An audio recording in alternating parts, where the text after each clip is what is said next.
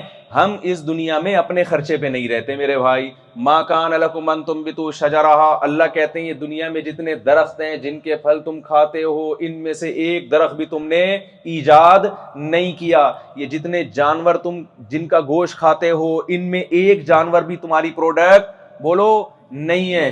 ان لکم فی الانعام العبرہ, تم جو صبح و شام دودھ پیتے ہو, دودھ کی بنی ہوئی چیزیں کھاتے ہو, آئس کریم کھا رہے ہو, لسی پی رہے ہو, اور پتہ نہیں مکھن گھی کیا کیا دودھ سے بن رہا ہے, یہ دودھ تمہاری پروڈکٹ نہیں ہے. ان لکم فی الانعام العبرہ, یہ میری پروڈکٹ ہے, یہ جانور چوپائے میں نے بنائے ہیں.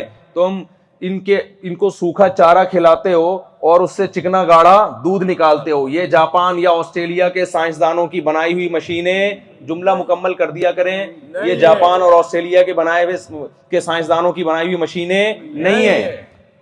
میں تو یہ مثال اتنی مزے کی لگتی ہے نا مجھے, کیونکہ ہم تو وہاں گنے میں دیکھتے ہیں نا, گنے کی مشینوں میں گنا جا رہا ہوتا ہے, مکھیوں سمیت جا رہا ہو یا جیسے بھی ہو, بہرحال جا رہا گنا ہوتا ہے. تو جب ہم گنا ڈالتے ہیں یہاں سے مشین میں, ادھر سے نکلتا کیا ہے؟ گنے کا رس. کبھی آپ نے ایسی مشین دیکھی کہ ادھر سے گنا ڈال رہے ہیں ادھر سے پیٹرول نکل رہا ہو؟ کبھی دیکھی آپ نے؟ اللہ میاں نے ایسی مشین بنا دی, ادھر سے گھاس ڈالو ادھر سے کیا نکلے گا؟ دودھ نکلے گا. بھائی ہماری بنائی ہوئی مشین نہیں. ہم اپنی انسان جو ہے نا ترقی ترقی ترقی کی بیس پہ اپنی اوقات بھولنا شروع کر رہا ہے, اوقات بھول گیا ہے وہ. یا ایھا الناس انتم الفقراء الی اللہ, اے لوگو تم سب کے سب فقیر ہو اللہ کے. آج دنیا ترقی کی جس انتہا کو پہنچی ہوئی ہے, یہ ترقی خدا کی ان دی ہوئی نعمتوں کی وجہ سے ہے جو انسان کو اللہ نے دی ہیں. یہ انسان کی بنائی ہوئی چیزیں نہیں ہیں.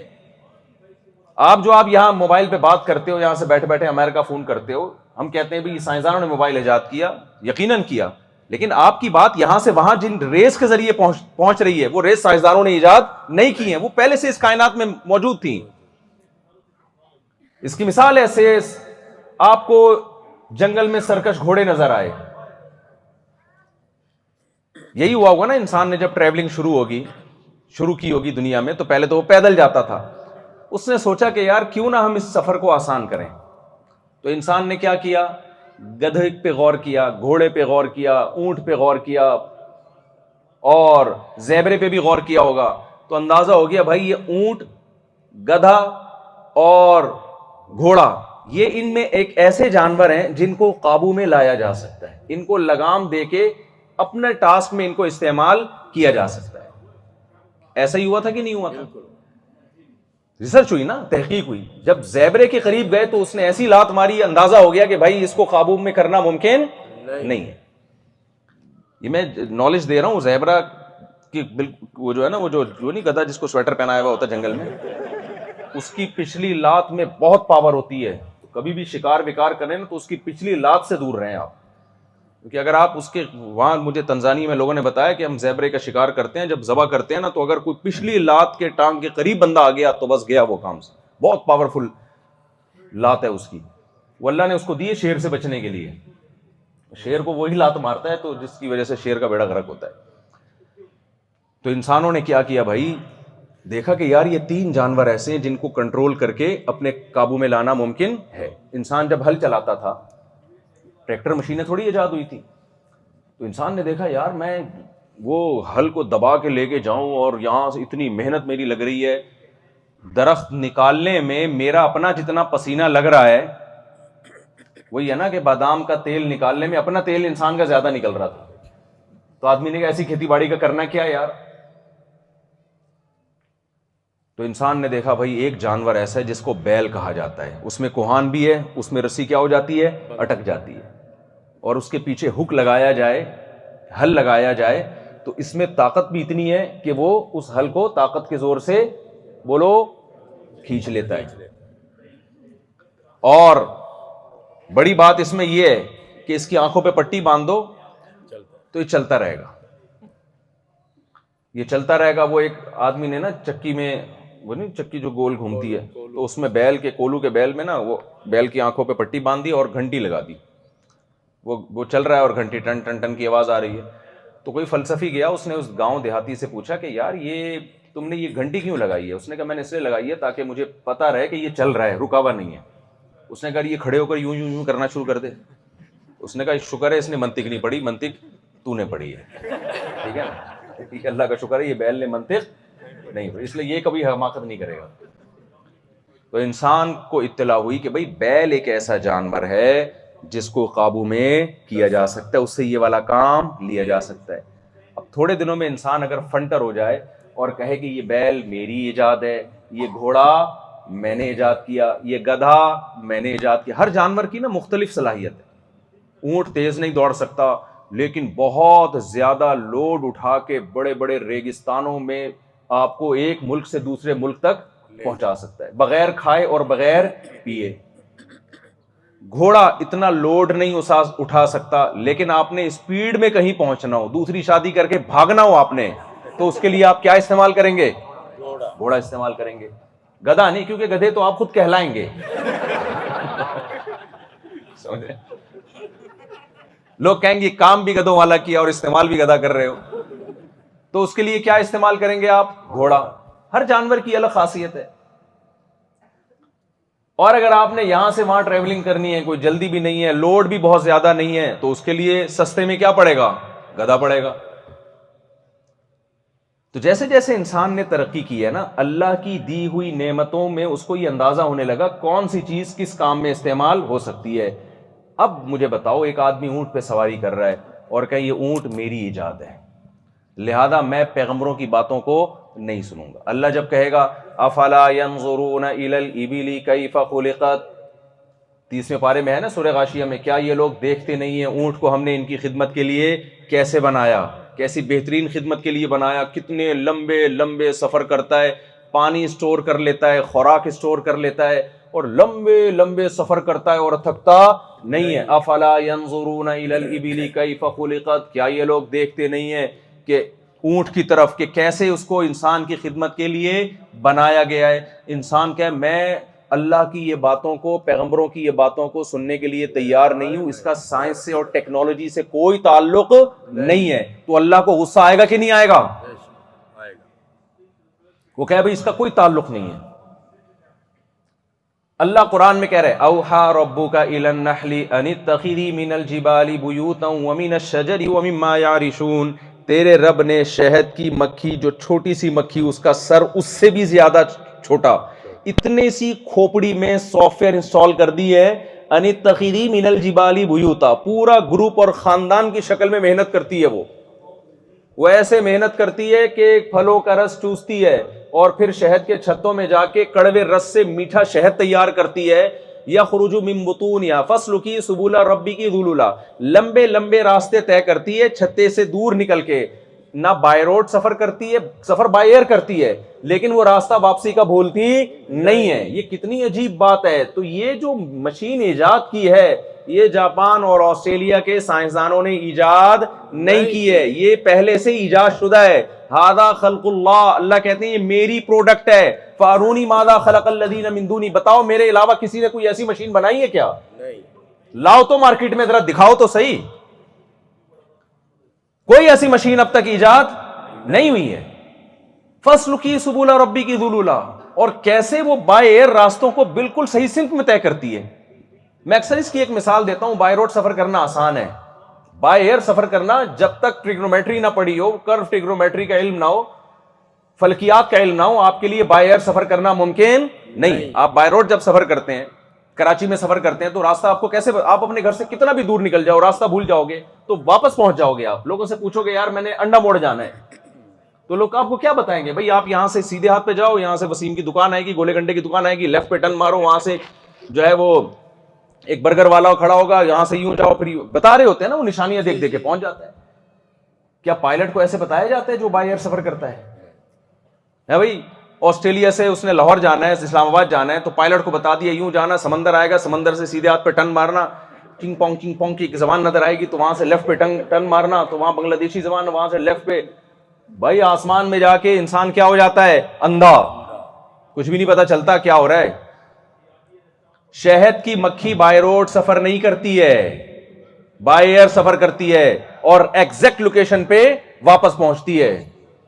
سورج کی جو روشنی ہے نا, سایوں سے اندازہ لگاتی ہے وہ, کہ جب میں یہاں تھی تو سایہ کتنے ڈگری پر تھا, جب میں یہاں ہوں تو سایہ. اتنا پیچیدہ علم, اتنی سی چھوٹی سی کھوپڑی جس کو کھولو گے تو 2-3 تاروں کے علاوہ کچھ بھی نظر نہیں آئے گا. اس میں اللہ نے یہ سافٹ ویئر انسان کی خدمت کے لیے ڈال دیا. یہ چیزیں آپ کو میرے بھائی سائنسدان اور یونیورسٹیوں کے پروفیسرز نہیں بتائیں گے, یہ وہ بتائے گا جس نے ان چیزوں کو بنایا آپ کی خدمت کے لیے. اس کو پتا تھا آسٹریلیا آ کے یہ اللہ کو بھول جائیں گے, پاکستان میں تو اللہ پھر بھی ان کو تھوڑا سا یاد رہے گا. جب ہم بم دھماکہ ہوگا نا, اللہ ہی یاد آتا ہے.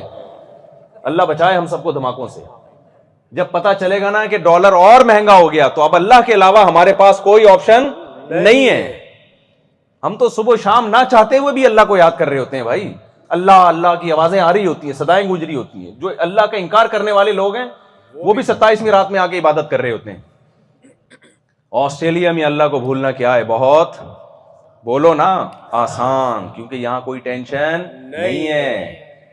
یہاں سب سے بڑا مسئلہ یہی ہے کہ یار اللہ کی ضرورت کیا ہے, کیا ضرورت ہے اللہ کی. وہ ایک مثال دیتا ہوں نا, ایک آدمی گدھا بیچنے جا رہا تھا, اس نے کہا اچھی قیمت پہ بیچ کے آؤں گا. کسی نے کہا انشاءاللہ کہہ دے, اللہ نے چاہا تو. اس نے کہا گدھا موجود ہے, اللہ نے چاہا کہ کیا ضرورت ہے, گدھا موجود ہے اور مارکیٹ ہے گدھے کی, سوسائٹی میں ضرورت بھی ہے, تو انشاءاللہ کہ اللہ نے چاہا. تو گیا وہ گدھا, کوئی چوری کر کے چلا گیا یا چھین کے چلا گیا, واپس آ رہا ہے. لوگوں نے کہا کیا ہوا, کہہ رہے انشاءاللہ گدھا لے کر گیا تھا, انشاءاللہ بیچنے کی کوشش کی میں نے, انشاءاللہ چوری ہو گیا. لوگوں نے کہا اب انشاءاللہ کہنے کی ضرورت نہیں. تو ٹینشن میں تو انشاءاللہ اللہ نے چاہا سب کو یاد آ جاتا ہے. جب پیٹ بھرے ہوئے ہوں اور سارے مسائل پورے ہو رہے ہوں تو اللہ کے علاوہ اللہ ہی بھولتا ہے انسان. ہماری خواتین بھی اللہ کو بھول جاتی ہیں اور ہمارے مرد بھی اللہ کو بھول جاتے ہیں. کتنے واقعات میرے پاس آئے ہیں, خواتین کی شکایت آئی, ہمارے میاں بہت نیک تھے, پاکستان میں جب ہم یو ایس اے گئے ٹریول کر کے, جرمنی گئے, آسٹریلیا آئے, تو میاں ٹریک سے ہٹ گئے, کیونکہ وہاں پر اتنی آزادی نہیں ہے. یہاں ان کی کوئی کلیگ تھیں, کوئی ان کے جو ہے نا آفس میں ان کے ساتھ کوئی گوری فری ہو گئی, تو وہ کلر انہوں نے زندگی میں فری. پاکستان میں بھی بہت دفعہ خواتین ہوئی ہیں اس ڈیزائن اور اس کلر کی خاتون, پہلی دفعہ ان سے فری ہوئی ہیں تو وہ پھسل گئے. انگلش میں آج تک کوئی فری نہیں ہوا تھا, کیا خیال ہے؟ اب پنجابی میں کوئی فری ہو, پشتو میں کوئی فری ہو, اردو میں فری ہو, فری ہونے کا دل ہی نہیں کرتا اس سے. کیا خیال ہے؟ انگلش میں فری ہوئی ہیں تو وہ میرے میاں یہاں کے کیا ہو گئے, ٹریک سے اتر گئے. پیسے بھی ہیں, صحت بھی ہے, کوئی بے عزتی کا خطرہ بھی بولو نہیں ہے. بھائی سب کی گرل فرینڈ ہوتی ہے, سب کے دو. اور پھر جو مرد کھسکتے ہیں نا, پھسلتے ہیں, جب ان کی بیگم ان سے کہتی ہے کہ یہ انٹی آپ کی کیا لگتی ہیں, تو کیا کہتے ہیں, تم مجھ پہ شک کرتی ہو, میں کیریکٹر کا برا آدمی ہوں, میرے پاس بہت کیسز آتے ہیں فیملیز کے, میں کیا تم شک کر رہی ہو. بھائی شک کر کے غلط کر رہی ہو, اس کو یقین کرنا چاہیے. میرے پاس جب کیس آتا ہے میں کہتا ہوں شک کیوں کر رہی ہو, یہ کیا لگتی ہے بھائی جو اس سے فری ہو رہا ہے, یہ وسیم سے کیوں فری نہیں ہو رہا, ایسے غفار سے کیوں فری نہیں ہو رہا, وہ جو اتنی بڑی بڑی مونچھوں والا آدمی اس سے ایسے اس کے بات کیوں نہیں کرتا.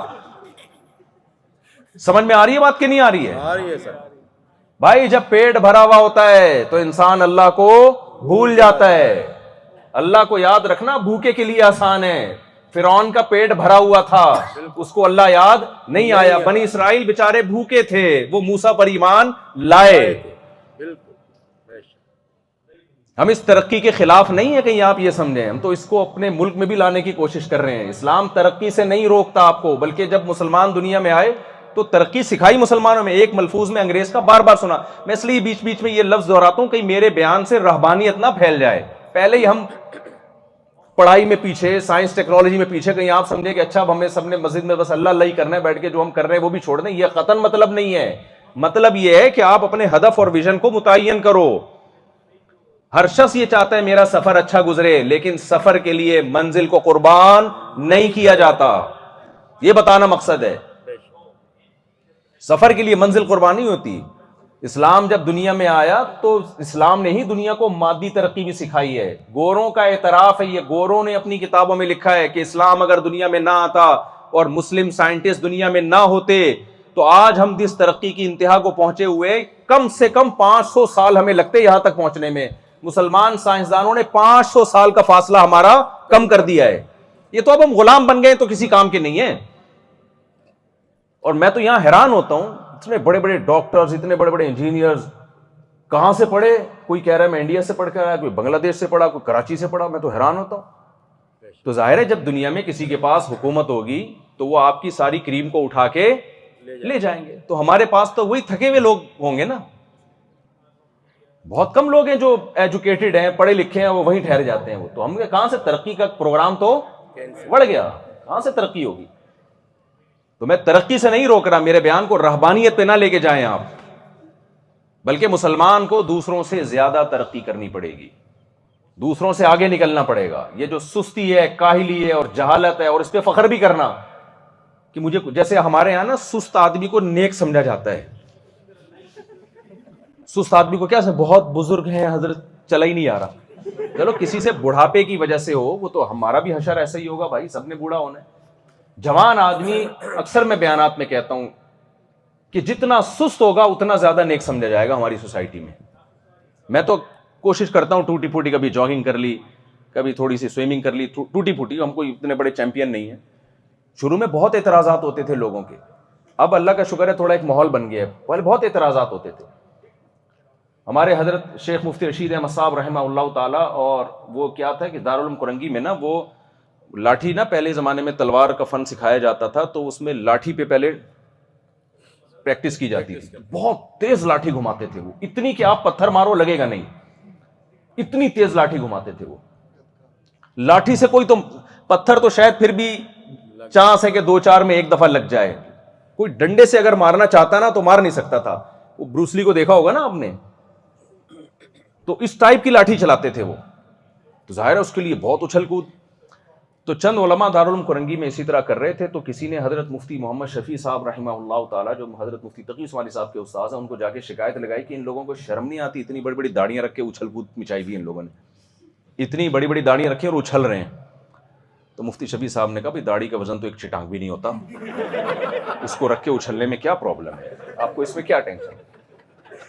جتنی بھی بڑی داڑھی ہو, اچھلنے کودنے میں رکاوٹ. تو ہر چیز داڑھی کا امیج یہ بنا دیا گیا. مسلمان جتنا جاہل ہو, آپ کو پتا ہے 10 اصحاب رسول جو عشرہ مبشرہ جن کو دنیا میں جنت کی بشارت دی ہے, ان میں 6 صحابی عرب پتی تھے. 10 صحابہ ایسے ہیں جن کو رسول اللہ صلی اللہ علیہ وسلم نے نام لے کر جنت کی, بولو, خوشخبری دی ہے. ابو بکر فی الجنہ و عمر فی الجنہ, پورے 10 ترتیب سے بیان کی. ان میں 6 صحابہ کروڑ پتی نہیں بلکہ ارب پتی تھے. 4 صحابی غریب تھے ان میں. تو بتا دیا بھائی غریب بھی جنت میں جا سکتا ہے اور ارب پتی بھی جنت میں جا سکتا ہے, کیونکہ غربت کے باوجود انہوں نے بھی اپنے ویژن کو نہیں چھوڑا کہ ہمارا ویژن آخرت اللہ کی رضا ہے. اور جو ارب پتی تھے ان کو دولت نے اللہ سے غافل نہیں کیا, اور نہ نبی نے ان سے یہ کہا کہ تم چونکہ ارب پتی ہو لہذا تم جنت میں نہیں جاؤ گے. نہ نہ نہ. تو ایسا نہیں ہے کہ آپ یہ سمجھیں کہ میں رہبانیت سکھا کے جا رہا ہوں آپ کو. تو میں آپ سے یہ عرض کر رہا تھا کہ اللہ تعالیٰ نے اتنی چیزوں کو ہمارے لیے پیدا کیا, ہمارے پیٹ بھر گئے, ٹینشن فری ہو گئے, تو ہم بھول گئے کہ یہ نعمتیں ہماری بنائی بھی نہیں ہیں, یہ ہمیں کسی نے دی. تو میں مثال دے رہا تھا اونٹ کی, گھوڑے کی. آپ نے کیا کیا, اس کو دیکھا جنگل میں یہ چیزیں گھوم رہی ہیں, تو بالکل یہی جو جدید ٹیکنالوجی ہے اس کے ساتھ بھی یہی کچھ ہوا ہے. جیسے جیسے انسان ترقی کرتا رہا, قدرت کے رازوں سے پردہ اٹھتا رہا. انسان نے دیکھا دنیا میں ایسی ریز موجود ہیں کہ ہم یہاں بات کریں تو ہمارے پیغام کو وہ ہزاروں میل سیکنڈوں کے اندر پہنچا سکتی ہیں. ایسی ریز موجود ہیں جب آپ مشین کے سامنے کھڑے ہوتے ہو, وہ ریز گزر کے اندر کتنی پتھریاں ہیں, کیا کچھ آپ کے اندر چل رہا ہے, 2 ہی گردے ہیں یا کسی سے ادھار تو نہیں لیا ہوا آپ نے, یہ ساری رپورٹ وہ چند سیکنڈ میں. کراچی میں گٹکے کے نتیجے میں الحمدللہ ایسے لڑکے وجود میں آ رہے ہیں کہ وہ جب ایکس رے کروانے جاتے ہیں, میں ان سے کہتا ہوں آپ کو ایکس رے کروانے کی ضرورت نہیں, آپ قمیض اتارو, رپورٹ سب کے سامنے. یہ الحمدللہ ٹیکنالوجی میں ہم نے کیا کر لی, گٹکا ایجاد کر کے ڈاکٹروں کی ٹینشن ہم نے ختم کر دی کہ آپ ایکس رے کروانے کی ضرورت ہی نہیں. وہ اتارتے ہیں نا تو انچر پنچر ان کا گٹکے کی اثرات ہیں, انچر پنچر ڈھیلا نظر آ رہا ہوتا ہے, یہیں سے چیک کر لو کیا ہے اندر. تو یہ ریز پہلے سے موجود تھیں, یہ انسان کی ایجاد نہیں ہے. انسان نے کیا کیا, موبائل کے ذریعے ان ریز کو قابو میں کیا. یار یہ گھوم رہی ہیں, کچھ ریز ایسی ہیں جو آپ جن کو لگام نہیں دے سکتے, جیسے کچھ جنگلی جانور ایسے ہیں جن کو آپ لگام نہیں دے سکتے. تو انسان نے کہا کہ بھئی جیسے خود کسی جانور کی پشت پہ سوار ہو کے مہینوں کا فاصلہ ہفتوں میں طے کیا جا سکتا ہے, ایسے ہی کچھ جانور ایسے گھوم رہے ہیں اس کائنات میں جن کی پشت پہ اپنی آواز کو سوار کر کے مہینوں کا فاصلہ سیکنڈوں میں طے کیا جا سکتا ہے. تو ان ریز کو انسان نے ایجاد نہیں کیا, بلکہ ان ریز پر انسان مطلع ہوا اور ان کو کنٹرول کرنے کا طریقہ انسان نے ایجاد کر لیا. تو اس لیے موبائل یقیناً سائنسدانوں کی ایجاد ہے, لیکن اصل میں یہ ایجاد ہے کس کی؟ ہم جو یہاں سے بات کرتے ہیں نا سیکنڈوں میں پہنچ جاتی ہے, خدا کے کمالات ہے. ھذا خلق اللہ, یہ اللہ کی بنائی ہوئی تخلیق ہے. تو جب ساری چیزیں اللہ نے پیدا کی ہیں تو بھائی اللہ کا حق سب سے پہلے. تو اگر آپ اللہ کو بھول گئے نا کہ اللہ کیا کہہ رہا ہے, اللہ کہہ رہا ہے یہ کرو وہ نہیں کرو, ابے بھائی چھوڑو یار, لا کو دیکھو. لا میں دیکھو کتنی تمیز سے یہاں ڈرائیونگ کر رہے ہوتے ہیں لوگ. میں تو حیران ہو گیا, جاپان تو اور زیادہ تمیز والا کنٹری ہے, اتنی تمیز سے سب چل رہے ہیں لائن میں لگے ہوئے. شروع میں تو آدمی کو ڈپریشن ہوتی ہے, تھوڑی سی ہوتی ہے کہ ہو کیا رہا ہے, بلکہ جو نیا نیا آئے نا اس کو تو اس بات سے ٹینشن ہوتی ہے کہ ٹینشن کیوں نہیں ہے, ٹینشن کیوں نہیں. تو بھائی یہ ساری چیزیں بنائی کس نے ہیں؟ اللہ نے بنائی. ایک ایک ہر چیز. وَآتَاكُم مِّن كُلِّ مَا سَأَلْتُمُوهُ, جس چیز کی بھی تمہیں ضرورت ہے اس نے اس دنیا میں پیدا کی ہوئی ہے تمہارے لیے. تو اس لیے میرے بھائی یہ جو ہمارا جاپان کا سفر ہے نا, یا ہمارا آسٹریلیا کا سفر ہے, اس کو آپ ہلکا, میری بات نہیں کر رہا, علماء کی بات, میری تو کوئی حیثیت نہیں ہے. جو بھی علماء آیا کریں یا کہیں سے بھی آئیں یا یہیں کے تیار ہوں, جب وہ آپ سے اللہ کی بات کریں تو آپ کی نظر میں اس کی ویلیو کم ہے, اللہ کی نظر میں اسی کی ویلیو سب سے زیادہ ہے. آپ اس کو ویلیو نہیں دے رہے, اللہ سب سے زیادہ ویلیو کس کو دے رہا ہے؟ انہی کو دے رہا ہے. اب دیکھو فرعون کے دور میں بھی بہت سارے انجینئرز لگے ہوئے ہوں گے مختلف بلڈنگیں بنانے کے لیے, بہت سارے سائنٹسٹ لگے ہوئے ہوں گے کچھ نہ کچھ کرنے کے لیے. اللہ کی نظر میں سب سے زیادہ جو اللہ نے فوکس کیا ہوا تھا موسیٰ علیہ السلام کو, جب اللہ نے بھیجا نا فرعون کے محل میں جا کے کہو کہ تو جو یہ کہتا ہے تو رب ہے, تو رب نہیں ہے, بلکہ رب وہ ہے احسن کل شیء خلقہ ثم ہدی, جس نے ہر چیز کو بہترین انداز سے پیدا کیا اور اس کو اس کے فطرت کے راستے پہ چلا دیا. تو پوری دنیا اس بات کو ویلیو نہیں دے رہی تھی. موسیٰ علیہ السلام جب فرعون کے محل میں پہنچے ہیں تو کیسی عجیب آپ کا موسیٰ علیہ السلام کا فرعون سے مکالمہ, کتنا عجیب مکالمہ ہے. موسیٰ علیہ السلام نے فرعون سے جب کہا نا کہ بھائی مجھے اللہ نے پیغمبر بنا کے بھیجا ہے اور یہ بنی اسرائیل پہ تو ظلم کر رہا ہے, اس کو چھوڑ دے, تو قال ما ربکم فمن ربکم یا موسیٰ, کیا آیت قال فمن ربکما یا موسیٰ, اے موسیٰ یہ بتاؤ کہ وہ رب ہے کون. تم اور ہارون جو دعویٰ کر رہے ہو نا کہ ایک رب ہے آسمانوں پہ جس نے ہمیں بھیجا ہے اور ہم نے اس کے احکام کو فالو کرنا ہے, اس نے ہمیں اپنی عبادت کے لیے پیدا کیا, وہ ہے کون؟ تو موسیٰ علیہ السلام نے کیا فرمایا, ربنا الذی اعطى كل شیء خلقہ ثم ہدی. کیا زبردست ایکسپلین کیا اللہ نے, موسیٰ علیہ السلام نے رب کو. موسیٰ علیہ السلام نے کسی سائنٹسٹ کا حوالہ بولو نہیں دیا. موسیٰ علیہ السلام نے کہا دیکھو اس کائنات میں سب سے دو چیزیں ہمیں بڑی عجیب نظر آتی ہیں جو کسی خالق کے بغیر ممکن نہیں ہے. ایک یہاں جو چیز پیدا ہوئی ہے بہترین انداز سے پیدا ہوئی ہے, جس کو جیسا ہونا چاہیے تھا ویسے ہی ہوئی ہے. اونٹ میں اگر یہ سافٹ ویئر نہ لگے ہوئے ہوتے نا ایک ایک ہفتے کے لیے خوراک کو اسٹور کرنا, تو اونٹ ریگستان کے لیے سوٹیبل جانور ہوتا نہیں. بولو بھائی نہیں. اونٹ اگر کانٹے دار درخت کھانے کی اس میں صلاحیت نہ ہوتی تو ریگستان میں زندہ رہ سکتا تھا وہ نہیں. پھر اس جانور کے پاؤں میں اگر فلیٹ نہ ہوتے اس کے, آپ جب آرمی میں سلیکشن کے لیے جائیں تو فلیٹ فٹ کی بیس پہ آپ کی سلیکشن ہوتی ہے, ریجیکشن ہوتی ہے. ریجیکشن اونٹ کی سلیکشن ہی فلیٹ فٹ کی ہونے کی بیس پر ہوئی ہے ریگستانوں میں, کیونکہ فلیٹ فٹ ہونے کی وجہ سے اس کے پاؤں ریت میں دھستے نہیں. ایک ایک چیز سر کے بال سے لے کے پاؤں کے کھر تک اس کی ریگستانوں میں سفر کے حساب سے ڈیزائن کی گئی ہے.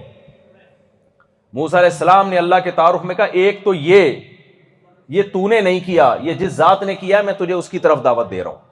دوسرا ثم ہدا, یہ تو اس سے بھی زیادہ عجیب دلیل دی اللہ کے برحق ہونے کی, کہ اس نے جس چیز کو پیدا کیا اسے اس کے فطرت کے راستے پہ چلا دیا. اب آپ دیکھو بکری کا بچہ پیدا ہوتے ہی دودھ کی طرف لیے تھنوں کی طرف لپکتا ہے. ارے بھائی اس کو ماں کے پیٹ میں کس نے بتایا تھا جب تو دنیا میں آئے گا تو تیری خوراک دودھ ہوگی اور دودھ تجھے یہاں تھنوں میں ملے گا؟ کون اندر اس کو پروفیسر سمجھا کے بھیج رہا تھا بھائی؟ نہیں آئی میرا خیال ہے بات سمجھ میں. کون تھا جو اس کو سمجھا رہا تھا؟ ہر چیز کو پیدا کر کے نا اس کو اس ٹریک پہ اللہ تعالیٰ چلا دیتے ہیں. یہ آٹومیٹیکلی ممکن نہیں ہے. تو فرعون نے کتنی بحث کی ہے. جب موسیٰ علیہ السلام فرعون کے محل میں یہ تقریر کر رہے تھے نا, فرعون چاہ رہا تھا کہ یہ تقریر ختم کر دیں, کیونکہ وہ سمجھ رہا تھا کہ اس کا ہماری سائنسی ترقی اور ٹیکنالوجی سے کوئی تعلق نہیں. بولو نہیں. موسیٰ بتا رہے تھے بھائی تو جس کام کے لیے آیا ہے نا میں اس کو فوکس کروا رہا ہوں. پھر فرعون نے کیسے موسیٰ علیہ السلام کا مذاق اڑایا, کہنے لگا کہ قال لمن حوله الا تستمعون, لوگوں تم سن نہیں رہے کس طرح کی باتیں کر رہے ہیں یہ. کیونکہ فرعون کی نظر میں سب سے فضول ترین باتیں کیا تھیں؟ اللہ کا تعارف, سب سے فضول بات. اس لیے فرعون نے کہا الا تستمعون, تم سنتے نہیں ہو, یہ کیا کس طرح کی باتیں کر رہے ہیں. موسیٰ علیہ السلام نے فرمایا ربکم ورب آبائکم الاولین, میں اس رب کی بات کر رہا ہوں جس نے تمہیں بھی پیدا کیا اور تمہارے باپ دادا کو بھی اسی نے پیدا کیا. موسیٰ علیہ السلام رب المشرق والمغرب وما بینہما. پھر فرعون پھر کہنے لگا کہ میں تجھ سے سوال پوچھ رہا ہوں رب کے بارے میں, تو بجائے رب کو ڈیفائن کرنے کے, رب کی ڈیفینیشن بیان کرنے کے, تو رب کے کمالات بیان کر رہا ہے. موسیٰ علیہ السلام کمالات اس لیے بیان کر رہے تھے کہ اللہ کی ذات کو ڈیفائن کرنا, اس کی ڈیفینیشن بیان کرنا یہ انسان کے بس میں نہیں ہے. فرعون موسیٰ علیہ السلام کو اس ڈیفینیشن میں الجھا کے چاہ رہا تھا کہ تاکہ لوگ الجھ جائیں. اس سے ہمیں یہ بھی پتہ چلتا ہے کہ جب آپ کسی باطل سے بحث کرتے ہیں تو اس کے ہر سوال کا جواب نہ دیا کریں, وہ آپ کو غلط سوالوں میں الجھانا شروع کر دیتا ہے. فرعون بڑا ہوشیار تھا, وہ بار بار موسیٰ علیہ السلام کو غلط بحث میں الجھا رہا تھا, اور موسیٰ علیہ السلام اللہ کی حمد و ثنا بیان کر رہے تھے بھائی تو چھوڑ اس کو, اللہ کیسا ہے ہمیں نہیں پتا وہ کیسا ہے, لیکن ہے ضرور وہ, اس لیے کہ یہ ساری چیزیں آٹومیٹیکلی خود بخود پیدا نہیں ہو سکتی ہیں.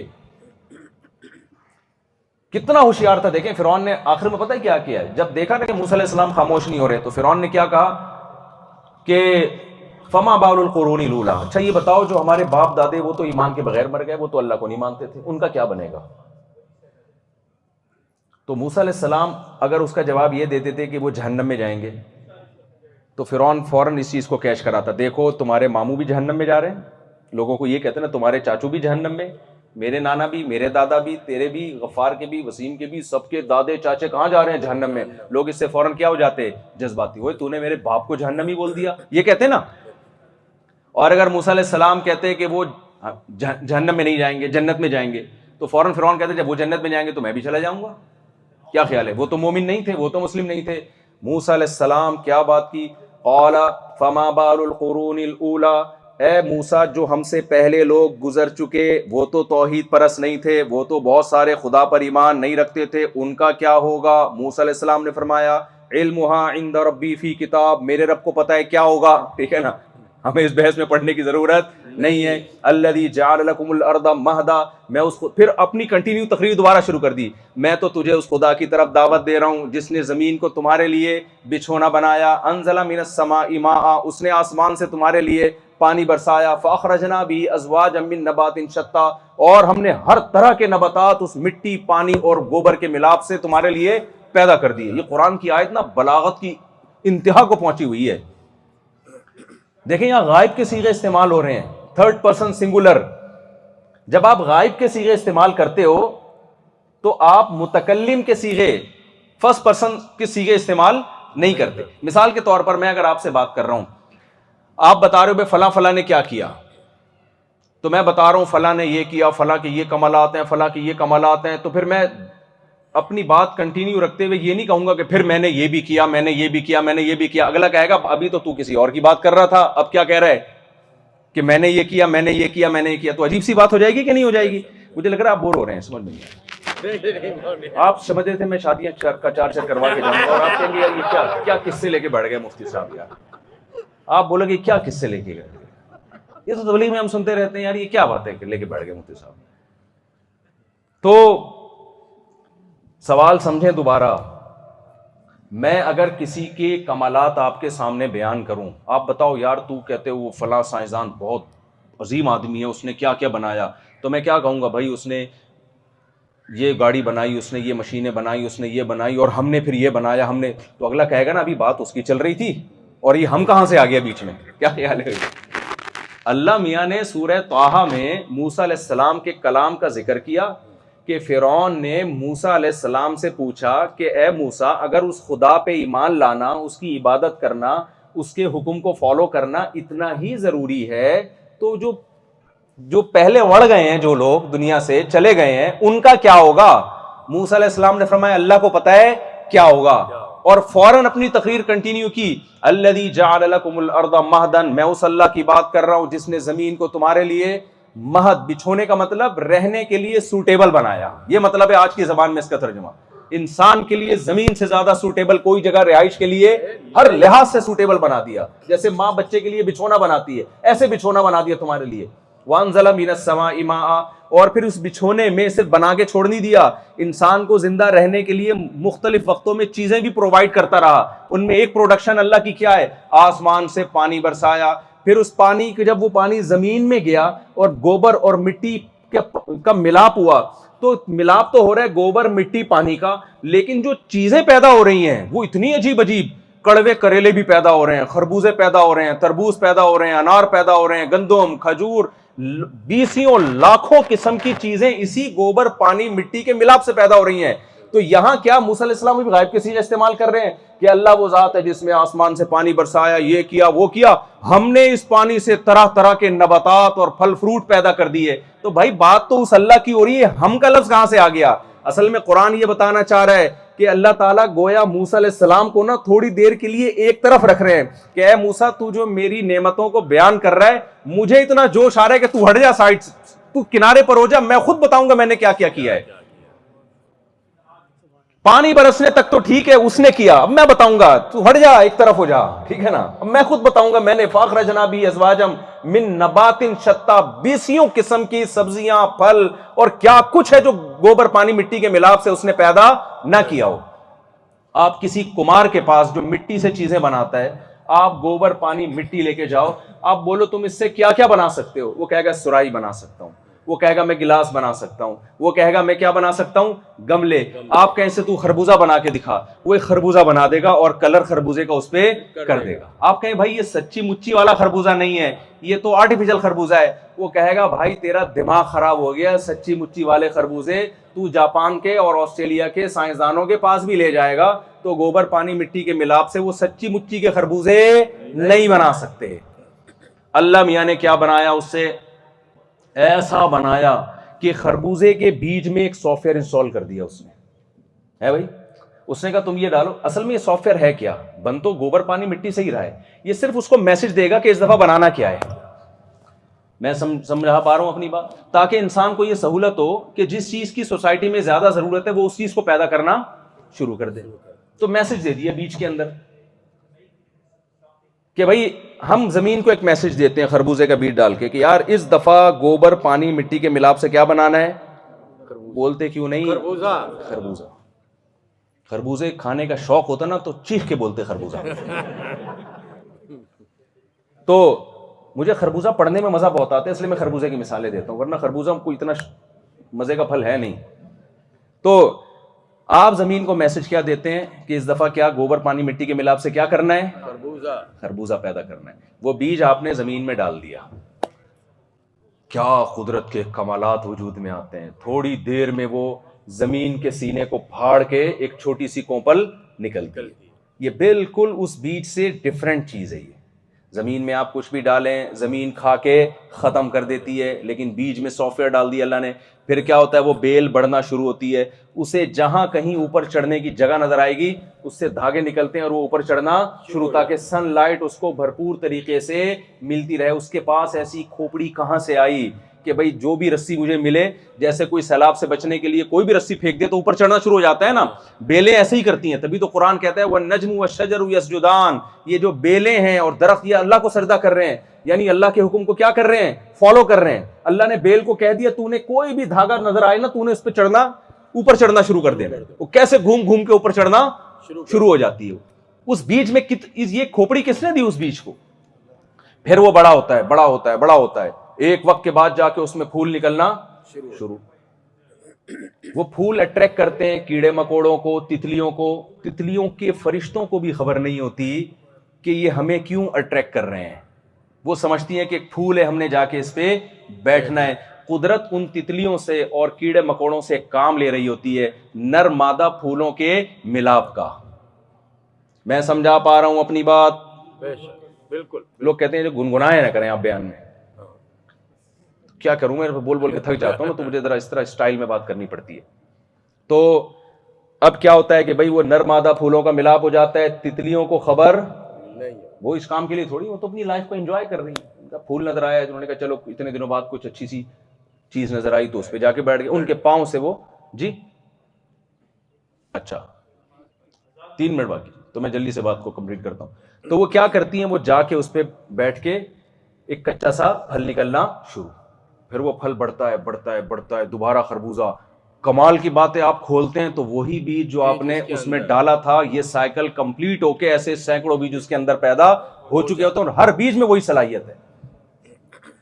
اللہ اپنے یہ کمالات بیان کر کے کہتا ہے, یہ موسیٰ فرعون کے سامنے اللہ کے کمالات بیان کر رہے ہیں, مگر فرعون کی سمجھ میں بات نہیں آئی.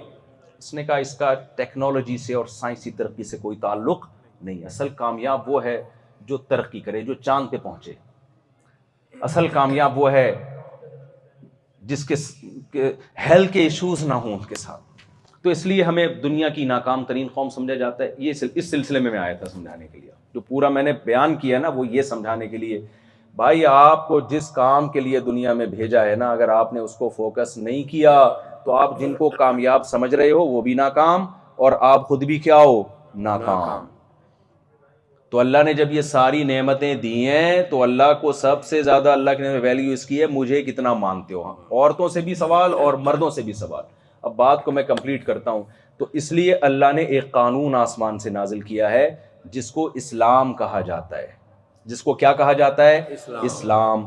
تو اللہ آپ سے اس اسلام کے بارے میں پوچھے گا کہ ہر کنٹری کے کچھ لاز ہوتے ہیں, کچھ ضابطے ہوتے ہیں, تو میں اس کائنات کا بادشاہ ہوں, انسان کو کن اصولوں پہ زندگی گزارنی ہے, میرے بھی کچھ لاز ہیں, کچھ قوانین ہیں جن کو تم نے فالو کرنا ہے. اگر آپ نے ان لاز کو, ان قوانین کو فالو کیا, اللہ کو پر ایمان لے کر آئے, اللہ کی توحید پر, اللہ کی کتابوں پر, اللہ کے پیغمبروں پر, عقیدہ شرک سے آپ بچتے رہے, پیغمبروں پر ایمان, ختم نبوت پر ایمان, جو چیزیں اللہ نے بہت 2 اور 2 4 کی طرح ایکسپلین کر دی ہیں, اور پھر اپنی پریکٹیکل لائف میں بھی آپ اسلام کو لے کر آئے. عورت نے وہ حقوق کا مطالبہ نہ کیا جو اسلام نے اس کو نہیں دیے, ان حقوق کا مطالبہ کیا جو اسلام نے اس کو دیے ہیں. آج ہماری خواتین جو لبرل ہوتی جا رہی ہیں, شوہروں سے وہ حقوق مانگ رہی ہوتی ہیں جو اسلام نے عورت کو نہیں دیے. پھر مرد عورت پہ وہ حقوق, وہ ذمہ داریاں ڈال رہا ہوتا ہے جو اسلام نے عورت پر وہ ذمہ داریاں بولو نہیں ڈالی ہیں. تو حقوق کی ایک جنگ ہو رہی ہے. ہر شخص چاہتا ہے کہ میں اپنے حقوق لا ایک الگ چیز ہے, لیکن اللہ کے قوانین, اللہ کے لاز ایک بالکل الگ چیز ہے. میں ایک چھوٹی سی مثال دیکھ سے بات ختم کرتا ہوں.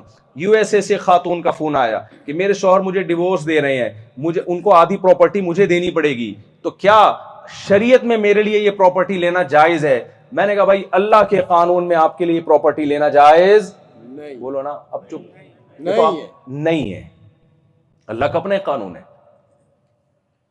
تو انہوں نے کہا میں نہیں لوں گی, مجھے صرف اتنا چاہیے جتنا اللہ نے مجھے دیا ہے. تو مجھے حیرانگی ہو رہی تھی, اتنی نیک خاتون کو اس کا میاں طلاق دے رہا ہے, تو کتنا بے وقوف آدمی ہے نا, اتنی بڑی جائیداد چھوڑ رہی ہے وہ.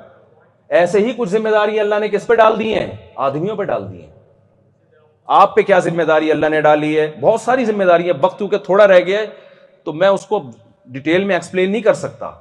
آپ کو یہاں رہ کے ان ذمہ داریوں کو پورا کرنا پڑے گا. اللہ نے آپ کے لیے آپ کی بیگم بنا دی ہے, اس کے علاوہ کسی اور سے فری ہونے کی آپ کو اجازت نہیں ہے, چاہے آپ کو آپ کی بیگم اچھی لگے یا بری لگے نا. قرآن میں اللہ نے آسمان سے نازل کر دیا تاکہ لوگ یہ نہ سمجھے مولویوں کی بنائی ہوئی باتیں ہیں. کچھ باتیں اللہ کی ہوتی ہیں, کچھ اپنی بھی چل رہی ہوتی ہیں مارکیٹ میں آج کل. کیا خیال ہے؟ صحیح کہہ رہے ہیں. جیسے ایک مولوی صاحب تقریر کر رہے تھے کہ فلاں لوگ جہنم میں جائیں گے جو یہ نہیں کرتا, جو 3 آدمی جہنم میں جائیں گے, ایک جو سود کھاتا ہے, ایک جو نماز نہیں پڑھتا. پھر تیسرا کہنے لگتے, ایک بندہ کھڑا ہوتا ہے, مولوی صاحب ایک منٹ, مولوی صاحب غصہ آتا ہے, بات تو کمپلیٹ کرنے دے. پھر وہ مولوی صاحب کہتے ہیں بھائی 3 آدمی جہنم میں جائیں گے, ایک فلاں اور ایک, وہ کہتا ہے بھائی مولوی صاحب ایک منٹ. وہ پھر غصہ کرتے مولوی صاحب یار بات تو کمپلیٹ کرنے دے. پھر مولوی صاحب پھر بھائی 3 آدمی جہنم میں جائیں گے, جو سود کھاتا ہے, نماز نہیں پڑھتا. پھر مولوی صاحب اسے کہا تیسرا یہ جہنم میں جائے گا. تو بعض دفعہ مولوی بیچارہ بھی وہ غصے میں کچھ کہہ دیتا ہے. کیا خیال ہے؟ تو اسی کچھ احکام اللہ نے نا قرآن میں نازل کر دیے کہ تم یہ نہ سمجھو یہ مولانا صاحب اپنی طرف سے بیان کر رہے ہیں, کوئی اپنا غصہ نکال رہے ہیں کسی کے اوپر. اچھا وہ کہاں ہے ہمارے جو نماز کے بعد تھوڑا سا ٹائم لے سکتے ہیں؟ بالکل لے سکتے ہیں بھائی, بالکل. میں یہ بات کمپلیٹ کرتا ہوں, پھر آپ کو میں کوشچن اینڈ آنسر کا موقع دوں گا. وہ سلیم بھائی کدھر ہیں, ان کو پتا ہوگا نا. نماز کے بعد, تاکہ نماز لیٹ نہ ہو. میں 2 منٹ میں بات یہ کم تھا کہ بات کمپلیٹ ہو جائے نا, کسی ٹھکانے لگ جائے بات. تو میرے بھائی کچھ چیزیں ایسی ہیں جو اللہ نے مجھے اور آپ کو آرڈر کی ہیں, تو ان میں آپ کو یہاں رہ کر اپنی بیگم کے علاوہ کسی اور سے فری ہونے کی اجازت نہیں ہے. فری ہونا ہے تو غفار بھائی سے ہو جانا, ستار بھائی سے ہو جانا, عارف بھائی سے ہو جانا. سمجھتے ہو؟ آپ کو اجازت نہیں ہے. کیوں؟ میں نہیں کہہ رہا, یہ اللہ نے قرآن میں نازل کیا. الا علی ازواجہم, جو ایمان والے لوگ ہیں, جو اللہ پر ایمان رکھتے ہیں, ان کے لیے اللہ نے صرف ان کی بیوی کو پیدا کیا ہے. اس کے علاوہ ان کے پاس ادھر ادھر جانے کا کوئی آپشن, کوئی رائٹ نہیں ہے. بری نیت سے دیکھنے تک کی اجازت نہیں ہے. دیکھنا, بری نیت سے دیکھنے تک کی اجازت نہیں.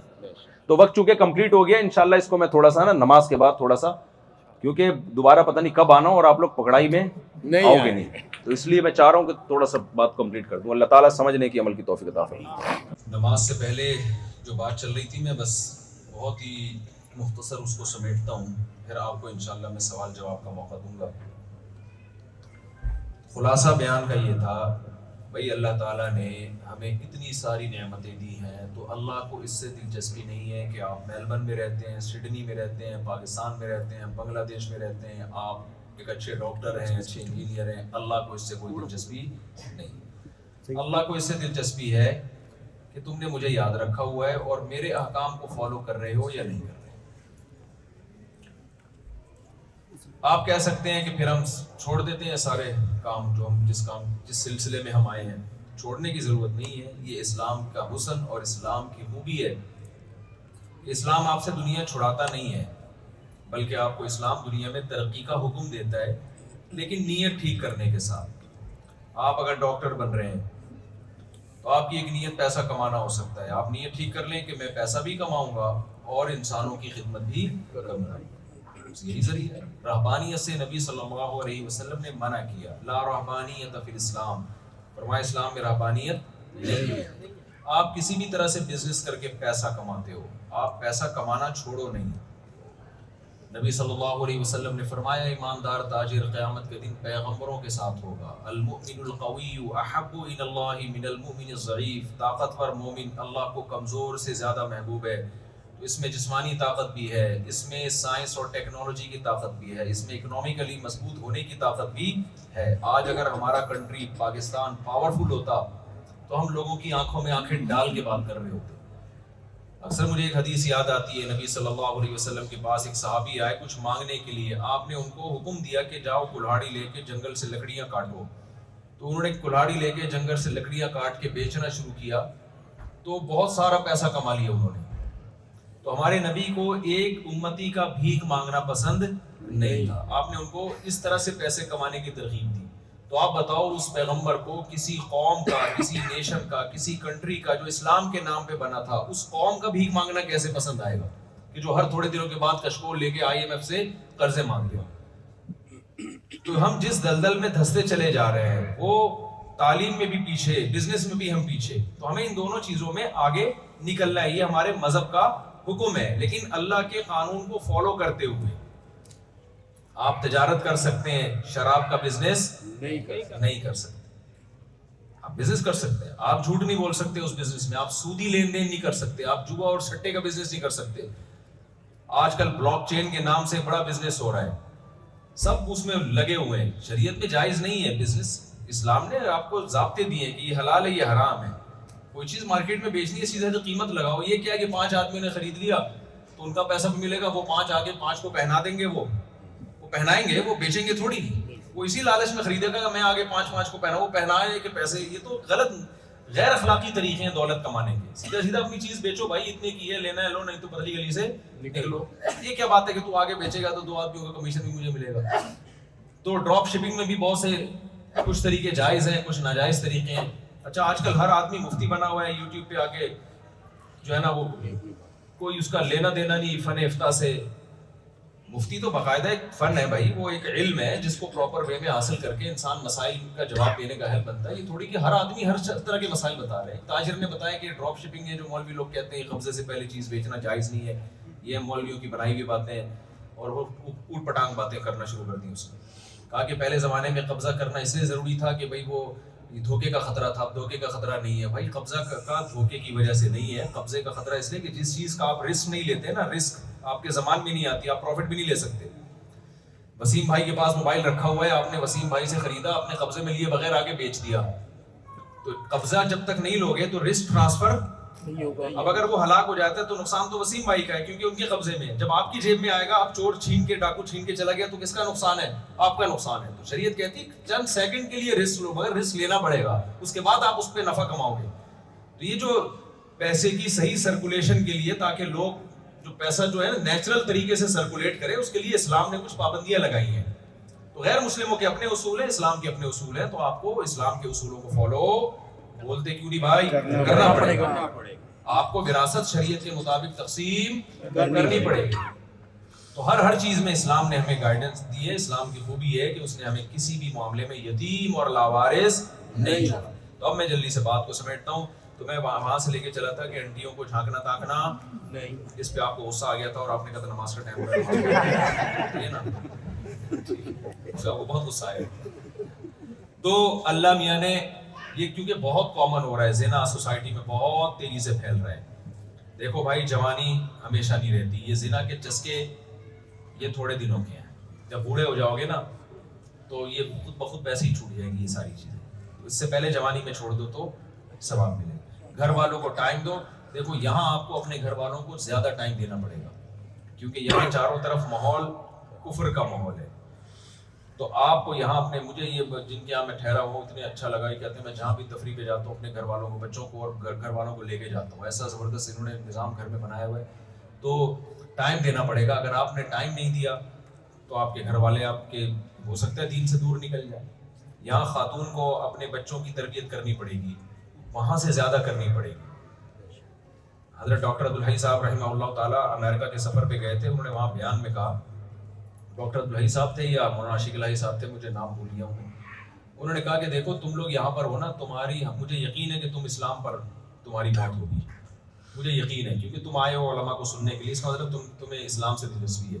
تمہاری جو اولاد ہوگی اس کے بارے میں مجھے کنفرم نہیں ہے، بہت سے اسلام پر ہوں گے، بہت سے اسلام چھوڑ چکے ہوں گے، لیکن آگے جو اس کی اولاد ہوگی اس کے بارے میں کنفرم بتا کے جا رہا ہوں وہ اسلام چھوڑ چکے ہوں گے۔ اور جس زمانے میں انہوں نے بات کہی تھی نا تو ان کی اولادوں کی اولادیں مرتد ہو چکی ہیں.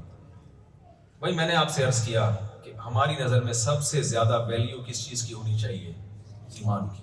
دنیا میں آئے جس کے لیے ہیں تو ہم کیسے چھوڑ سکتے ہیں اس کو؟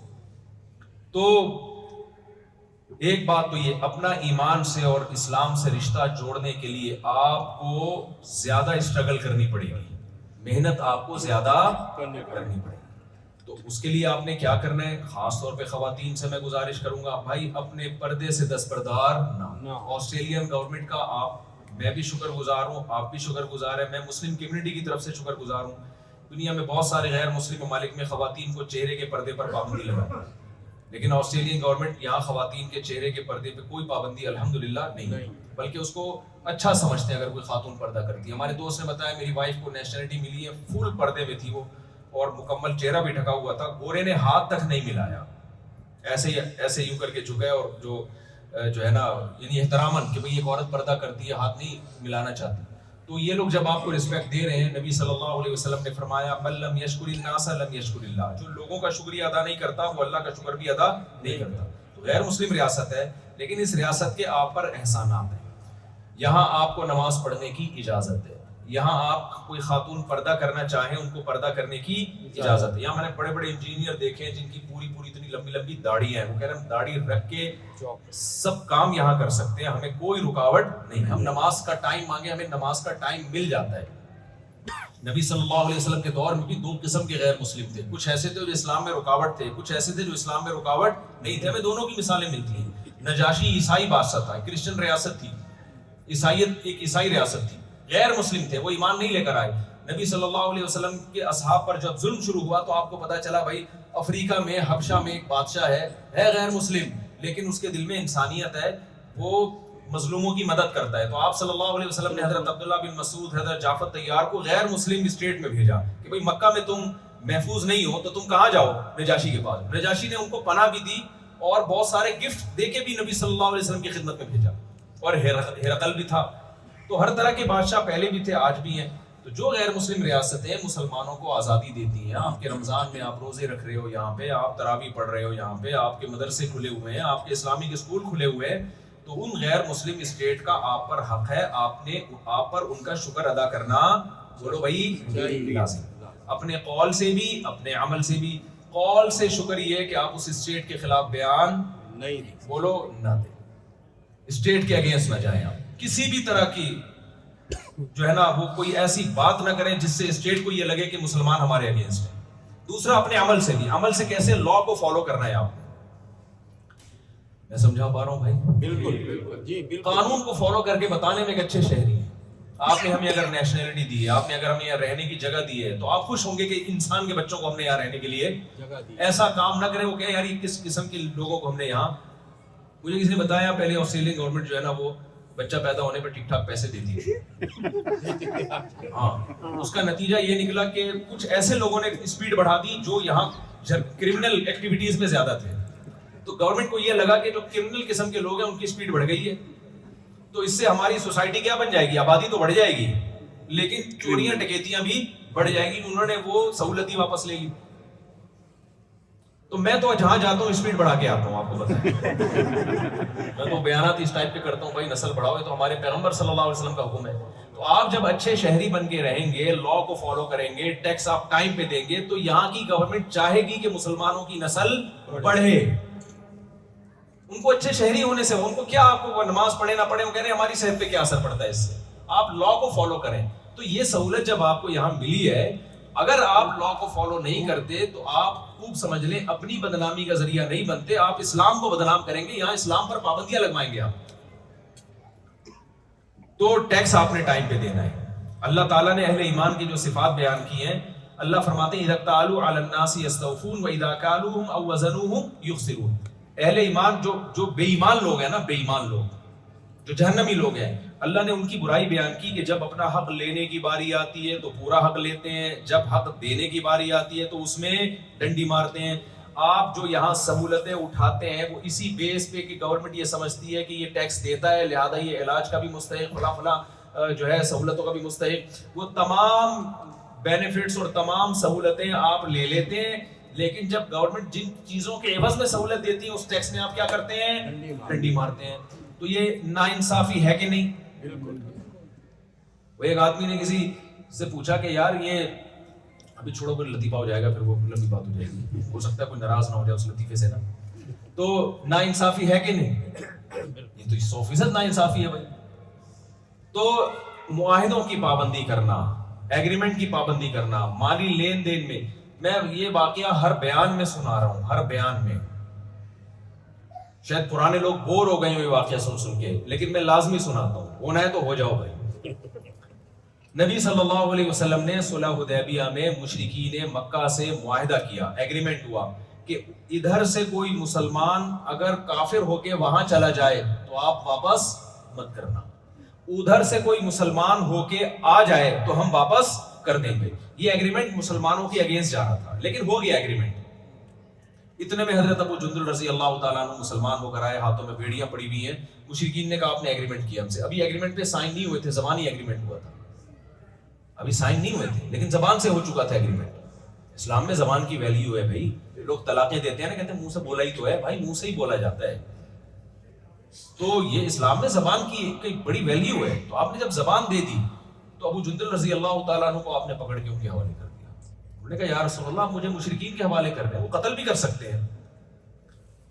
لیکن پیغمبر صلی اللہ علیہ وسلم اگر حوالے نہ کرتے تو انگلی اٹھ جاتی نا. ہم کہتے ہیں بھائی قرآن تو جگہ جگہ کہہ رہا ہے مسلمان معاہدوں کی پابندی کرتے ہیں, امانت میں خیانت نہیں کرتے, لیکن اصل میں ایکچولی وہ جب کوئی کچھ مسئلہ ہو تو پھر کر لیتے ہیں. یہی ہوتا ہے نا, کوئی پرابلم ہو تو کیا کر لیتے ہیں, پھر سب کچھ کر لیتے ہیں.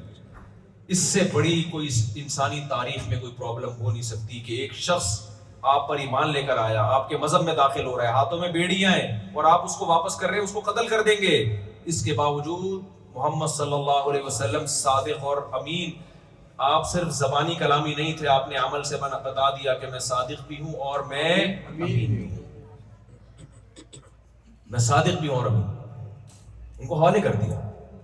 تو آپ کا بھی بھائی جب آپ آسٹریلیا میں آئے ہو تو کچھ پیپرز پہ آپ نے سائن بولتے کیوں نہیں کیا؟ انہوں نے ایسے اٹھا کے بھیج دیا پیسی کہ یار میں آسٹریلیا جانا چاہتا ہوں. انہوں نے کہا چلو یہ ٹکٹ پکڑو, اگلی فلائٹ سے آپ آسٹریلیا. کچھ تو سائن ہی ہوں گے نا, چشمہ لگا کے پڑھے بھی ہوں گے آپ نے, نہیں بھی پڑھے ہوں گے تو پتہ تو ہوگا نا کہ یہ لا ہے جس کو میں نے فالو یہاں پہ آ کے کرنا ہے. تو میرے بھائی جب پیڑے کھانے کا ٹائم آئے تو آپ گورنمنٹ سے ساری سہولتیں لیتے ہو, جب اپنی ذمہ داریاں پوری کرنے کا ٹائم آئے تو آپ ڈنڈی مارتے ہو. تو ہو سکتا ہے آسٹریلیا کی گورنمنٹ سے آپ بچ جاؤ, قیامت میں اللہ کے عذاب سے آپ نہیں بچ سکتے. معاہدوں کو پورا کرنا یہ انسانوں کا آرڈر نہیں ہے, یہ جس نے ہمیں بنایا ہے اس کا آرڈر ہے. سمجھتے ہو کہ نہیں سمجھتے ہو؟ تو یہ کام بھی آپ نے یہاں پہ کرنا ہے. اور انٹیوں کو نہیں دیکھنا, وہ تین چاچا کو بار بار بتانا پڑ رہا ہے نا. اور تیسرا کیا کام آپ نے کیا کرنا ہے بھائی, شراب کے قریب نہیں جانا. انما الخمر والمیسر والانصاب والازلام رجس, اللہ کہتے ہیں پلید ہے, ناپاک ہے, نجس ہے. آپ اس پہ کتنے خوشنما لیبل لگاتے ہیں, انسان کی ڈپریشن دور ہوتی ہے, یوں ہو جاتا ہے. بھائی اللہ نے کہہ دیا, جب صحابہ نے, جب مشرکین نے کہا نا کہ اس میں تو کچھ فائدے بھی ہیں, ریلیکس ہو جاتا ہے نا انسان, غم بھول جاتا ہے. تو اگر غم بھولنا بری بات ہے کیا؟ اتنی بڑی ٹینشن جس کے لیے آپ کو میڈیسن لینی پڑ رہی تھی, ڈاکٹروں کے پاس جانا پڑ رہا تھا, کاؤنسلنگ کرنی پڑی تھی, آپ کو سائیکولوجسٹ آپ کو گھنٹوں گھنٹوں بٹھا کے اس سے ایک پی کے فٹ فاٹ ہو جاتا ہے آدمی. کیا خیال ہے, ٹینشن سے بچ گیا کہ نہیں بچ گیا؟ ٹینشن تو بڑھ گئی. تو یہ سوال مشرکین نے کہا تھا کہ ہم جب پیتے ہیں تو پھر سیٹ ہو جاتے ہیں, بہت سارے کام کر لیتے ہیں. اللہ میاں نے ہمیں لاجک پیش نہیں کی. اللہ میاں نے کہا اسمہما اکبر من نفعہما, یہ جو جوا اور شراب ہے نا, ان کے نقصانات ان کے فائدوں سے, اس کا گناہ اس کے فائدوں سے زیادہ ہے. گناہ یہ کہ اللہ ناراض ہوتا ہے. اب کتنے بھی فائدے ہوں بھائی, ناراض کون ہو رہا ہے؟ اللہ. بس یہ نقصان ہمارے لیے کیا ہے, بولو. تو میں خواتین کو بھی کچھ باتیں بتاتا ہوں. بھائی خواتین بھی ہماری یہاں کی کچھ خواتین جو بیان نہیں سن رہی, وہ بہت لبرل ہو جاتی ہیں.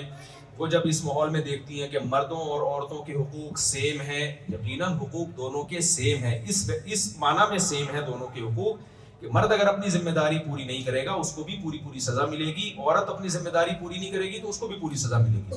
مرد کو مرد ہونے کی بیس پہ اللہ بخشیں گے نہیں کہ چونکہ تو آدمی تھا لہذا تو نے اگر حقوق میں ڈنڈی مار دی تو چونکہ تو آدمی ہے میں تجھے چھوڑ دوں گا. لیکن دونوں کے حقوق کی نیچر میں بہت فرق ہے. جو اسلام کے علاوہ جو سیکولر اور لبرل طاقتیں ہیں وہ کہتے ہیں بھائی میاں اور بیوی دونوں کیا ہیں؟ سیم. لیکن اللہ میاں کا جو قانون ہے خواتین سے، بہت معذرت کے ساتھ، اللہ میاں نے یہ جو ایک عدد میاں آپ کو عطا فرمایا ہے، اس کو گھر کا سربراہ بنایا ہے. یہ وداؤٹ الیکشن وزیر اعظم بھی ہے، وداؤٹ سلیکشن اور الیکشن یہ گھر کا صدر بھی ہے. نہیں ہے بات، بعض دفعہ ہم پہ ہماری مردی کا صدر اکثر ایسا ہی ہوتا ہے، بعض دفعہ نہیں تو ہمیشہ ایسا ہی ہو رہا ہوتا ہے، نہیں آتا. لیکن جب کوئی وزیر اعظم یا صدر بن جائے تو فالو کرنا پڑے گا کہ نہیں پڑے گا؟ اب لا بنا دیا بھائی لال بتی پہ رکنا ہے آپ نے، گرین پہ چلنا ہے، اور اسپیڈ لمٹ اتنی ہے، آپ کو میں صدر کو نہیں مانتا، یہ میری مرضی کا نہیں ہے. بھائی تو مانے نہ مانے، جب ایک دفعہ سربراہ ہے تو آپ کو لا کو فالو کرنا پڑے گا. تو گھر ایک چھوٹی سی ریاست ہے جس میں اللہ تعالیٰ نے میرے اور آپ جیسے بے وقوفوں کو کیا بنا دیا ہے؟ صدر بنا دیا ہے. اب ہماری عورتوں پر لازم ہے کہ وہ ہماری گھر کے اندر بولو اطاعت کریں، عزت بھی دیں اطاعت بھی کریں معذرت کے ساتھ. اس بہانے شاید کچھ عزت ہو جائے بھائی. تو عورت پر دو حقوق ہیں. نمبر ایک، سپیریئر گھر میں مرد ہے، عورت بولو نہیں. نمبر دو، جو امیر ہوتا ہے نا اس کو رسپیکٹ دینی پڑتی ہے. عورت کو شوہر کو کیا دینی پڑے گی؟ بولو عزت دینی پڑے گی. آج کل یہ عزت گھروں سے نکل رہی ہے. شوہر کی کیا ذمہ داری ہے؟ ٹوٹلی تمام نان نفقہ اللہ نے مرد کے کندھوں پہ ڈالا ہے. الرجال قوامون علی النساء، فرمایا سربراہ مرد ہے.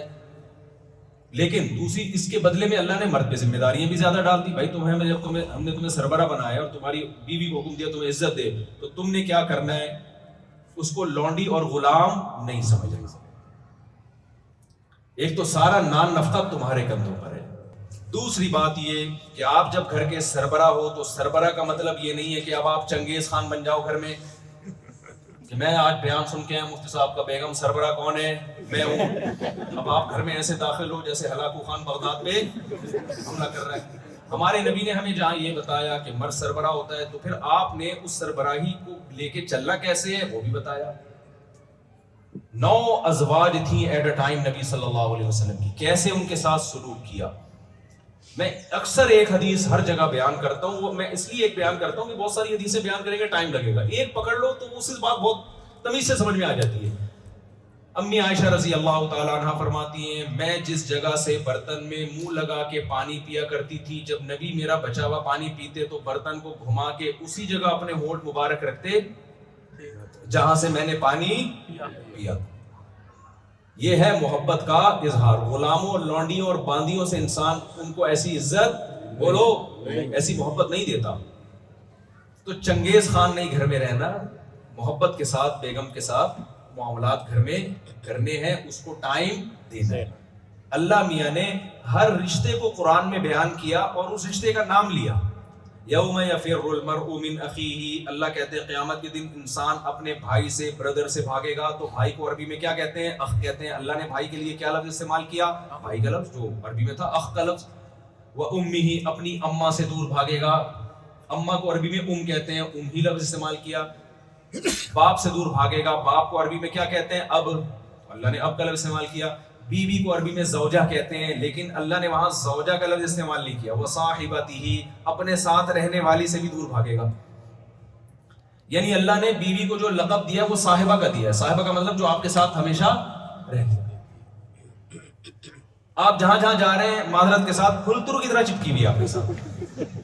یہ لفظ غلط ہے لیکن مجھے اس کا کوئی آلٹرنیٹ مل نہیں رہا. پھلترو چپکتا ہے نا، دیکھا ہوگا آپ نے بھائی، جب ریشمی کپڑے ہوتے ہیں نا سردیوں میں تو کوئی دھاگا چپک گیا. اب کیا ہوتا ہے، آپ اس دھاگے کو یوں ہٹاؤ گے تو انگلی کے ساتھ چپک جائے گا وہ، پھر آپ یوں ہٹاؤ گے تو یہاں سے چپک جائے گا، پھر آپ اس کو یہاں سے یوں کرو گے تو ادھر سے چپک جائے گا، وہ ہٹتا نہیں ہے. تو جب آپ کی شادی ہو گئی تو یہ بیگم آپ کے ساتھ قیامت تک کے لیے.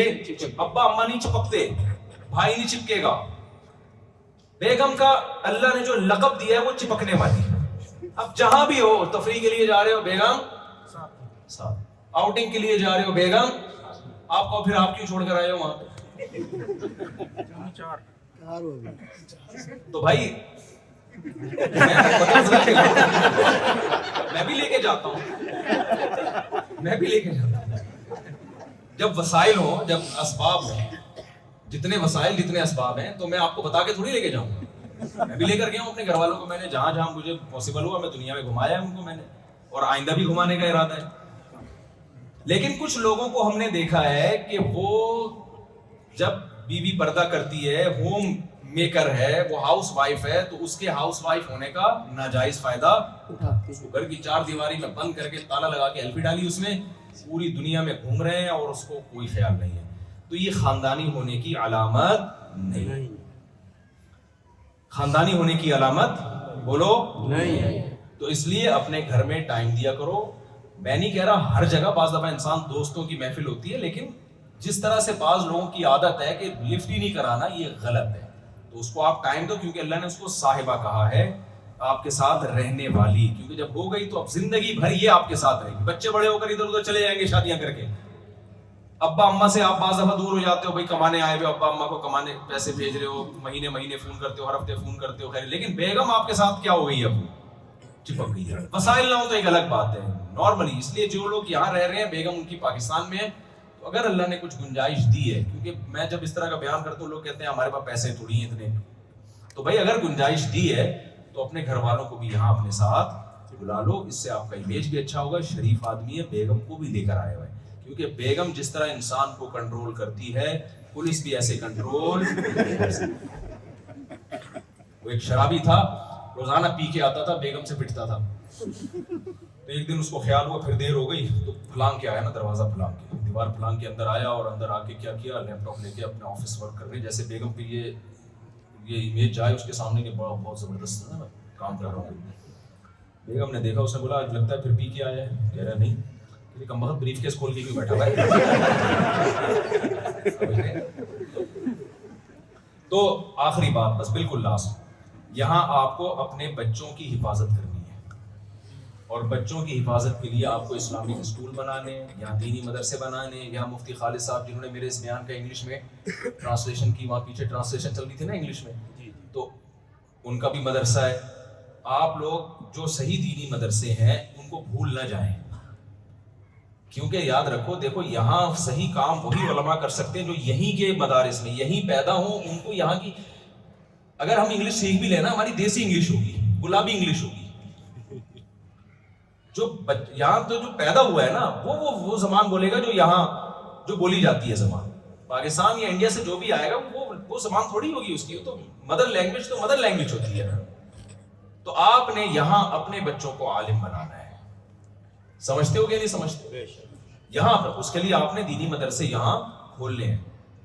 تو میں انشاءاللہ وزٹ بھی کروں گا, ولاگز میں بھی اس کو لے کر آؤں گا یہاں جو دینی مدارس ہیں. ابھی تو سردست مفتی خالد صاحب ہیں جنہوں نے میرے بیان کا بھی انگلش میں ٹرانسلیشن کی ہے, تو آپ ان سے رابطہ کر سکتے ہیں. بھائی آپ کا مدرسہ ہے, ہمیں بتائیں کیا کرنا ہے اس کے لیے. یا ہم چاہتے ہیں یہیں پر علماء, ہمارے بچوں, آپ کے اللہ نے اولاد دی ہے, ایک کو مولانا بنا دو, کیا خیال ہے بھائی؟ تو ایک آدھ کو تو بناؤ نا, کیا کرنا ہے اتنے بچوں کا آپ نے, ایک آدھ کو تو بناؤ. تو یہیں کے جب علماء تیار ہوں گے, وہ دین کی خدمت زیادہ اچھے طریقے سے کر سکتے ہیں. وہ یہاں کے حالات سے واقف ہوں گے, یہاں کے مسائل سے واقف ہوں گے. تو اسلامک اسکول بھی بنائے, کیونکہ سب بچے مدرسوں میں نہیں پڑھ سکتے. بہت کو اصلی تعلیم بھی تو مسلمانوں نے حاصل کرنی ہے نا. سارے مولوی بن گئے تو بھی بیڑا غرق ہو جائے گا. وہ اکثر میں سناتا ہوں, ایک مولانا صاحب کشتی میں سوار ہوئے, تو انہوں نے ملاح سے, کشتی والے سے پوچھا تم نے دین کا علم حاصل کیا؟ اس نے کہا نہیں. انہوں نے کہا تو نے اپنی کمبخت آدھی زندگی برباد کر دی. آگے طوفان آئے, کشتی ڈوبنے لگی. انہوں نے مولوی صاحب سے پوچھا آپ نے تیراکی سیکھی؟ انہوں نے کہا نہیں. کہا پوری زندگی برباد کر دی. تو علوم تو سارے ضروری ہیں, دنیاوی علوم بھی ضروری ہے. تو اپنے بچوں کو وہ بھی پڑھانا ہے, تو پڑھانا ہے لیکن اچھے ماحول میں. تو اچھے ماحول اسلامک اسکولز میں ہوتے ہیں, تو آپ یہاں بنائیں اچھے ماحول. کیا خیال ہے بھائی؟ اور قانون کو فالو کریں, گورنمنٹ کا جو لا ہے.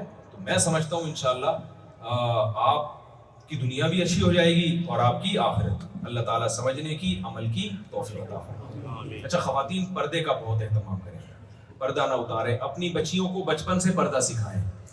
دیکھو پردے میں سکون ہے. یہ جوانی کے ششکے تھوڑے دنوں کے ہیں, بڑھاپے میں انہی کی اچھی زندگی گزرتی ہے جنہوں نے جوانی میں اللہ کو یاد کیا ہو. اور آپ نے اپنی بچی کو ابھی سے لبرل بنا دیا نا, اور اس کو بے پردگی سکھا دی, تو سب سے پہلے بے پردگی سے حیا نکلتی ہے, اور حیا سے بچے بنتے ہیں بدتمیز. سب سے پہلے وہ ماں سے بدتمیزی کریں گے, ماں سے تمیز سے بات, کیونکہ حیا ہے جو انسان کو بڑوں کے سامنے آہستہ آواز سے بولنا سکھاتی ہے. جب آپ نے بچیوں کو چڑیاں نیکریں پہنانا شروع کر دی, ان میں حیا نکل جائے گی. نہ وہ باپ سے تمیز سے بات کرے گی اور نہ وہ ماں سے. تو آپ اللہ کے لیے نہیں, کم از کم اپنے فیوچر کے لیے بچوں کو دین سکھا دیں. اللہ تعالیٰ سمجھنے کے عمل کی توفیق عطا فرمائے. کے سوال آپ پوچھ رہے تھے جلدی سے اسپیڈ کے ساتھ. اچھا تو سوال ہے ایک شادی اور خلا دونوں. جی شادی کو نکالنے کے سوال ہے کہ یہاں پہ دوسری شادی کو قانونی حیثیت, جی, تو جب وہ قانونی حیثیت رجسٹری شادی نہیں ہوگی تو اس میں حقوق اور حقوق تو بھائی برابر ہوں گے. تو اور دوسرا وہ اس میں خلا. اس پر خلا سے ریلیٹڈ سوال ہے کہ دیکھیں یہ جو یک طرفہ خلا ہے نا, یہ اسلام میں جائز نہیں ہے. سوال جی جی تو خلا میں نے آپ کا جاپان میں جو تھا بیان میں نے سنا تھا, تو اس میں آپ نے کہا تھا کہ مرد کی مرضی کے بغیر خلا, تو یہ ایک ہی چیز طلاق اور خلا پھر ایک چیز کے نام دو نہیں ہو گئے؟ ہاں بالکل ایک ہی چیز کے دو نام. فرق یہ ہے کہ طلاق بغیر کسی عوض کے ہوتی ہے, خلا معاوضے کے ساتھ ہوتا ہے. لہذا جب ایک طلاق ہوتی ہے تو وہ رجعی ہوتی ہے, رجوع کا حق ہوتا ہے.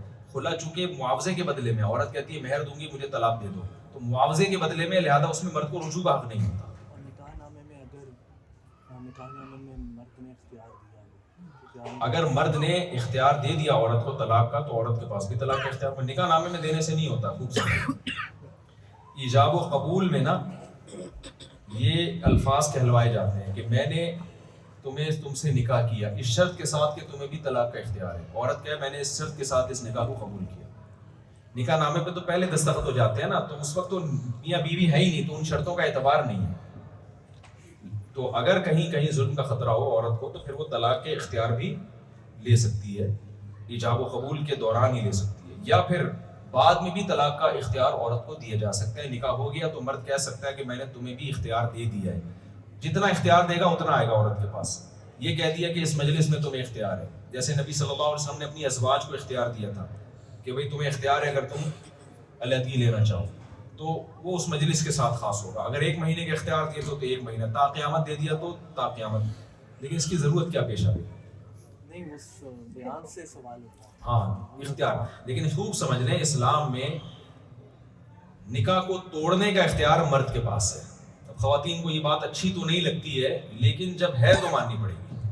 ٹھیک ہے, سمجھ رہے ہیں, اسلام میں ایسا نہیں ہے کہ عورت جب چاہے کورٹ سے خلا لے لے. وہ خلا شریعت میں کل عدم ہے, اس کی کوئی حیثیت نہیں. جج صرف اپنی بیوی کو طلاق دے سکتا ہے, دوسروں کی بیویوں کا نکاح جج ختم نہیں کر سکتا. ہاں کہیں ظلم ہو رہا ہو بہت زیادہ, یہ بہت زیادہ, میں نے کہا تھا کہ بے تحاشا مرد مارتا پیٹتا ہے, تو اس پہ عورت جو ہے نا وہ کیس کر سکتی ہے اور یک طرفہ بھی فسخ نکاح ہو سکتا ہے. تو کسی نے ہندو نے کمنٹ کیا, اس کا مطلب تھوڑا بہت مارنا جائز ہے. تھوڑا بہت مارنا جائز نہیں ہے. بات یہ ہو رہی ہے کہ ظلم ایک خاص نوعیت کا ہوتا ہے تو حق ہوتا ہے نا. اب مثال کے طور پر میں کہوں کہ اگر مرد اپنی بیوی کو گالیاں دیتا ہے, بدتمیزی سے بات کرتا ہے, تو عورت کو خلا کا حق نہیں. یعنی حق کا مطلب جج نکاح ختم نہیں کر سکتا, یہ کر سکتا ہے کہ سزا دے دے مرد کو کہ یار تم تمیز سے بات کرو, تم چنگیز خان کی اولاد ہو کیا ہو, کچھ بھی سزا دے سکتا ہے, لیکن اس بیس پہ نکاح ختم نہیں کر سکتا. اس کا یہ مطلب تھوڑی ہے کہ مرد کے لیے بدتمیزی سے بات کرنا حلال ہے. نہیں آئی میرے خیال بات صحیح. آپ کی بیگم نے آپ سے کہا واپسی پہ 6 انڈے لیتے آؤ. بھائی ناشتے میں نے بھی انڈے کھانے ہیں, 2-4 بچے انہوں نے بھی انڈے کھانے, آپ کے پاس پیسے بھی آپ نہیں لے کر آ رہے. ظلم ہے یا نہیں ہے؟ بالکل. لیکن کیا اس ظلم کی بیس پر عورت کورٹ میں کیس کر سکتی ہے, میں نے اسے 6 انڈے منگوائے تھے, 4 لے کر آیا, 2 نہیں لے کر آیا, لہذا مجھے علیحدگی چاہیے. یہ حق تھوڑی ہے بھائی, اس نوعیت کا ظلم تھوڑی ہے کہ اس پہ رشتہ توڑنا جائز ہو جائے. اب اس پہ کوئی میری بات پہ کمنٹ کرے کہ اس کا مطلب ہے مرد کے لیے جائز ہے کہ منگوائے تھے 6 اور لائے وہ 4. بھائی ہم کب کہہ رہے ہیں جائز ہے؟ یہ بھی غلط ہے, ظلم ہے. جب بچے 6 ہیں تو انڈے بھی 6 ہی آنے چاہیے نا بھائی. تو یہ تو ظلم ہے, لیکن ہر ظلم اس نوعیت کا نہیں ہوتا کہ اس پہ بریک اپ ہو جائے, وہ پھر فیملی سسٹم تباہ اور برباد ہو جائے گا. 100% دنیا میں ٹھیک کوئی بھی نہیں ہو سکتا. تو اسپیسیفک کچھ انواع کے ظلم ایسے ہیں کہ وہ شدید نوعیت کے ظلم ہے. وہ ظلم اگر مرد کر رہا ہو تو پھر عورت کو یہ رائٹ ہے کہ اگر وہ تمیز سے طلاق نہیں دیتا تو عدالت سے وہ خلا لے. لیکن وہ خلا نہیں ہوتا, وہ فسخ نکاح ہوتا ہے, لیکن عدالتیں اس کو خلا کہہ دیتی ہیں. وہ ظلم یہ ہے کہ بے تحاشا مارتا پیٹتا ہو, یا وہ بالکل ہی نامرد ہو, یا یہ کہ ضروری نان نفقہ بھی نہ دیتا ہو, یا یہ کہ اس کو رکھنے کے لیے تیار نہ ہو, نہ چھوڑ رہا ہے نہ رکھ رہا ہے. جیسے کچھ لوگ شادی کر کے اوسیلی آ جاتے ہیں, بیگم وہاں پڑی بھی ہے, 5 سال ہو گئے 10 سال ہو گئے, بولتی بھائی یا تو لے کے جاؤ یا رکھو, یہ کر ہی نہیں رہا ہوں. یہ بیسک یعنی ایسے ظلم ہے جو شدید نوعیت کے ظلم ہے. تو اس میں مرد کو کہا جائے گا بھائی یا تو رکھو یا چھوڑو, نہیں چھوڑتے تو پھر کورٹ سے طلاق لے سکتی ہے. لیکن اس بیس پہ طلاق نہیں لے سکتی کہ مجھے بھائی چھوٹی موٹی نوعیت کے جو ظلم ہو رہے ہوتے ہیں وہ ہر گھر میں ہوتے ہیں, تو اس بیس پہ نہیں لیا جا سکتا. اس میں نہیں دے سکتے وہ. یعنی یہاں میں نے سنا ہے کہ کچھ اسلامی کچھ ایسے مفتیان کرام بھی ہیں وہ بھی کھٹ سے خلا کی ڈگری پکڑا دیتے ہیں. ایسا نہیں ہوتا. اسلام میں نکاح عورت کی مرضی کے بغیر نہیں ہوتا, لیکن نکاح ختم مرد کی مرضی کے بغیر نہیں ہو سکتا. اور اس میں عورت کا فائدہ ہے, کیونکہ آدمی کو جب پتا ہوتا ہے نا میری ہے تو اس پہ خرچ کرتا ہے. آپ کو پتا ہوگا ہمارے یہاں لوگ بیوی کے نام پراپرٹی کر دیتے ہیں, جائیدادیں کر دیتے ہیں, لیکن اگر آپ کو پتا ہو یار کل اسے وسیم پسند آیا تو کورٹ سے کھلا لے کے وہاں چلی جائے گی, تو پھر آدمی ٹائم پاس کرنے کے لیے بیگم کو رکھے گا, کہے گا یار اس کا کیا مقصد ہے. ایک خاتون نے مجھے کہا کہ 5 بچے ہو گئے ان کے, انہوں نے کہا مجھے میرا میاں نہیں پسند آ رہا, مجھے نہیں اچھا لگ رہا. میں نے کہا بیسک وہ پورے کر رہا ہے, کہہ رہی ہاں کر رہا ہے, لیکن دیکھیں نا ہم کمپنی میں کانٹریکٹ کرتے ہیں, ایکچولی جب ہم کانٹریکٹ کرتے ہیں تو ہمیں جب بعد میں ہم جو ریزائن دے دیتے ہیں تو کمپنی تھوڑی میں پابند کرتی ہے. تو نکاح بھی ایک کانٹریکٹ ہے, مجھے اچھے لگ رہے تھے, میں نے شادی کر لی, اتفاق سے ہمارے 5 بچے ہو گئے, اب مجھے نہیں پسند آ رہے تو میں کیسے. میں نے کہا بھائی آپ کا میاں کمپنی نہیں ہے, یہ رشتہ ہے. یہ میاں کو آپ کمپنی پہ قیاس نہ کریں, یہ ایک رشتہ ہے جو اللہ کی طرف سے بنایا ہوا رشتہ ہے, جو ہے جیسا ہے آڑا ترچا اس کو قبول کرو آپ. اچھا ہمارے پاس صرف 5 منٹ ہے, دھماکہ ہونے والا ہے. جی ارشاد. جی کیا حضور صلی اللہ علیہ وسلم کی 23 سالہ زندگی کا مقصد خلافت تھا, کیونکہ آپ قرآن نہیں لکھے بعد میں لکھا گیا. یہ آج کل بہت سوال کیا جا رہا ہے, کہتے ہیں نبی صلی اللہ علیہ وسلم کی 23 سالہ زندگی کا مقصد تو خلافت تھا, تو ہم خلافت کی تحریک کیوں نہیں چلاتے. دیکھو اسلام جو ہے نا وہ کہتا ہے جس زمانے میں خیر کو پھیلانے کے لیے جو طریقہ سوٹیبل ہو, قابل عمل ہو, اس کو اختیار کرو. کسی ایک مخصوص طریقے کو اسلام نے فوکس نہیں کیا ہے. یہ سب سے بڑا مسئلہ یہ ہے کہ آج پاکستان میں بھی ہر تھوڑے دنوں کے بعد کوئی اسکالر اٹھتا ہے, یہ مولانا لوگوں کے تزکیے پہ لگے ہوئے ہیں, لوگوں کو انسان کا بچہ بنانے کی کوشش میں لگے ہوئے ہیں, خلافت کی تو کوئی بات کر ہی نہیں رہا. لیکن جو کر رہے ہوتے ہیں ان سے پوچھا جائے آپ پریکٹیکلی کیا کر رہے ہیں, تو کر وہ نہ تزکیہ کر رہے ہوتے ہیں نہ خلافت لا رہے ہوتے ہیں.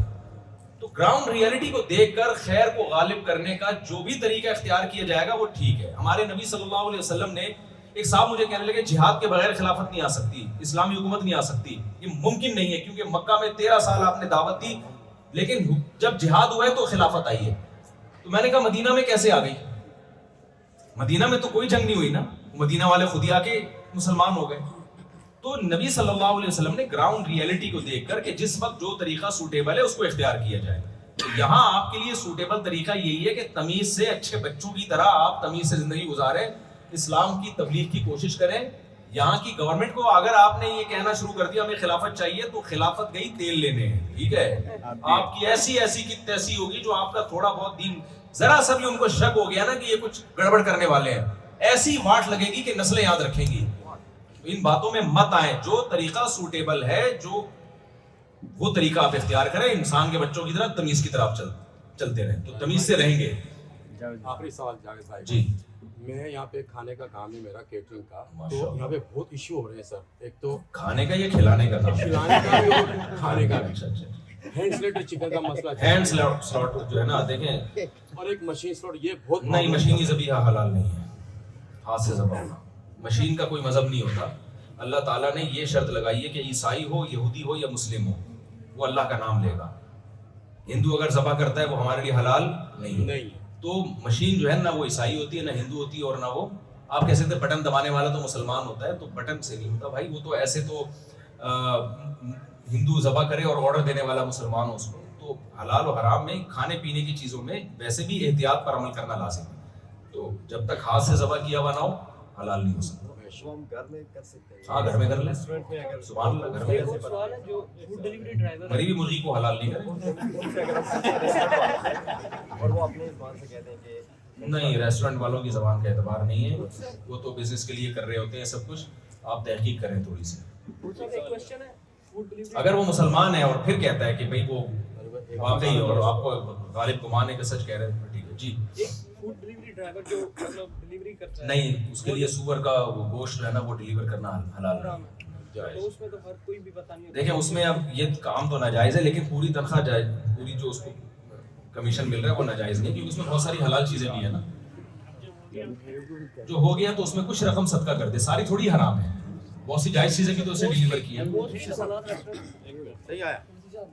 آپ نے عرض کیا تھا بیان میں کہ اسٹیٹ کے خلاف نہیں بول سکتے, ابھی جس آسٹریلین گورنمنٹ بول رہی ہے اسرائیل کو سپورٹ کرتے ہیں. نہیں اس میں آپ اسٹیٹ کے آپ جو لیگل طریقہ ہے احتجاج کرنے کا وہ احتجاج ریکارڈ کروائیں. میں نے یہ نہیں کہا کہ اسٹیٹ کے خلاف نہیں بول سکتے, یہ تو میرا خیال ہے میں نے یہ لفظ نہیں کہا. اسٹیٹ آپ کو خود رائٹ دیتی ہے بہت ساری چیزوں میں, آپ اپنا احتجاج آپ انلیگل کام نہ کریں. میں نے یہ کہا پروٹیسٹ پہ جا سکتے ہیں, پروٹیسٹ. بھائی ایسا کام نہ کرو جو افورڈ نہ کر سکو, یہ ذہن میں رکھو. اتنا کرو قریباً 2 منٹ دعا کرا دیں. جی جو افورڈ کر سکتے ہو. وہ ایک آدمی کو بھولنے کی بیماری تھی, وہ بھولے سے دوسروں کی بیویوں کو اپنی بیوی کہتا تھا, فری ہونے کی کوشش کرتا تھا. نام لے دیتا ہوں, عمر شریف کا پرانا کلپ ہے یہ, ہاں بالکل صحیح. میں نے یوٹیوب پہ دیکھا, اس کا وہ کسی نے بھیجا. یوٹیوب پہ آتے رہتے ہیں نا تو پرانی یادیں تازہ ہو جاتی ہیں. تو عمر شریف سے پھر پوچھا کہ بھائی تو دوسروں کی بیویوں کو بھولے سے بیوی کہہ کے فری ہوتا ہے, کبھی اپنی بیوی کو بھولے سے تو نے بہن کہا ہے؟ نہیں.